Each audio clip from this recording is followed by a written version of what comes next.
और आप देखते हैं कि क्या हुआ। 2024 का चुनाव आया, रिजल्ट आए, सब बाजा बजाना शुरू कर दिए। So called secular, liberal, English speaking, ईसा स्पीकिंग। बहुत चेंज आ गया भाई। अब तो ऐसा हो गया, मोहब्बत कामयाब हो गई, नफरत नाकाम हो गई। मेरे को भी कोई एक बड़ी पार्टी के बोले मेरा जी हो, मुगल आजम दोबारा रिलीज हुई, देखो जाके रमजान के बाद, अभी नहीं। मुगल आजम में एक सीन है, हम भी गुनाह करे थे उस जमाने में, देखे दूरदर्शन पे एक गाना, उसमें है मोहब्बत जिंदाबाद जिंदाबाद मोहब्बत जिंदाबाद। अब वही गाने गा लिए आप। 2024 का रिजल्ट आया, उसके बाद क्या हुआ? आप हरियाणा हार गए, महाराष्ट्र हार गए, दिल्ली हार गए। याद रखो, मैं और मजलिस जो बात कह रही है, सिर्फ हमारी मुसलमानों की जिम्मेदारी नहीं है इन नाम निहाद सेकुलर पार्टियों को जिताने की। इनका पूरा वोटर मोदी के गोद में बैठ गया है। मगर हमको क्या लग रहा, नहीं नहीं नहीं, हम करेंगे। क्या करेंगे आप? शिफाउर रहमान, ताहिर हुसैन 5-5 साल से अपने बच्चों को नहीं देखे। शिफाउर रहमान की मां ने मुझसे कहा कि जब मैं अपने बच्चे को देखी तो उसको पहचान नहीं सकी मैं, उसकी दाढ़ी सफेद हो गई। एक मां की तकलीफ, मगर आपको वोट देना नहीं था। आप बोले नहीं नहीं नहीं भाई, बीजेपी जीत जाएगी। अरे तुम्हारी वजह से नहीं जीत रही बीजेपी,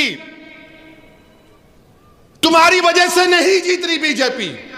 तुम अगर जीतोगे तो दूसरी बिरादरियों से तुम पॉलिटिकल बार्गेन कर सकोगे। यही तो कह रहा हूं मैं तुमसे। तुम समझने का नाम नहीं लेते। नहीं बीजेपी, अरे बीजेपी को तुम कैसे रोकोगे बताओ? मगर नहीं। एक मेरे करीबी दोस्त मेरे को बताया, बहुत करीब, मेरे अजीज है, मेरे भाई की तरह। उन्होंने बोले मेरे ही घर में हम सिर्फ 2 या 3 लोग वोट दिए, बाकी लोग बोले नहीं भाई बीजेपी आ जाती। अरे बीजेपी हमारी वजह से नहीं आ रही। मैं कह रहा था ये साबिका चीफ मिनिस्टर आरएसएस का छोटा रिचार्ज है, उन्हें नहीं हरा सका। 4 मुसलमान दिल्ली में जीते, एक जगह पर नहीं गया ये केजरीवाल, नहीं गया एक जगह पर भी कैंपेन करने के लिए। मैं 2 सीट लड़ा, नहीं आपकी तकरीर से शायद असर हुआ होगा।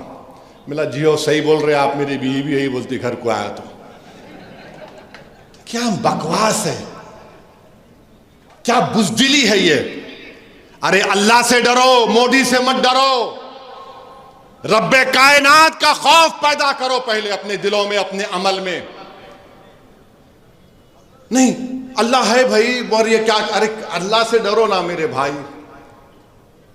नहीं नहीं बीजेपी आ जाएंगी, अरे बीजेपी महाराष्ट्र में आ गई, हरियाणा में आ गई, दिल्ली में आ गई।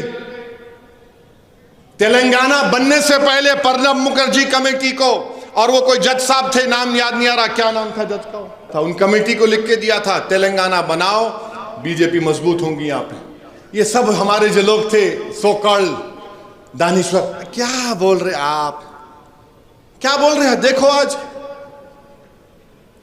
आप नहीं सुनना चाह रहे, मत सुनो। मेरा काम तो सच्चाई को बयान करना है। मैं सच्चाई बयान किया हूं आपके सामने, ताकि कल जब मौरिख लिखेगा तो ये तो नहीं लिखेगा कि मंजलिस ने सच नहीं कहा था। मैं तो सच कहा हूं, देख लो आज क्या हो रहा है।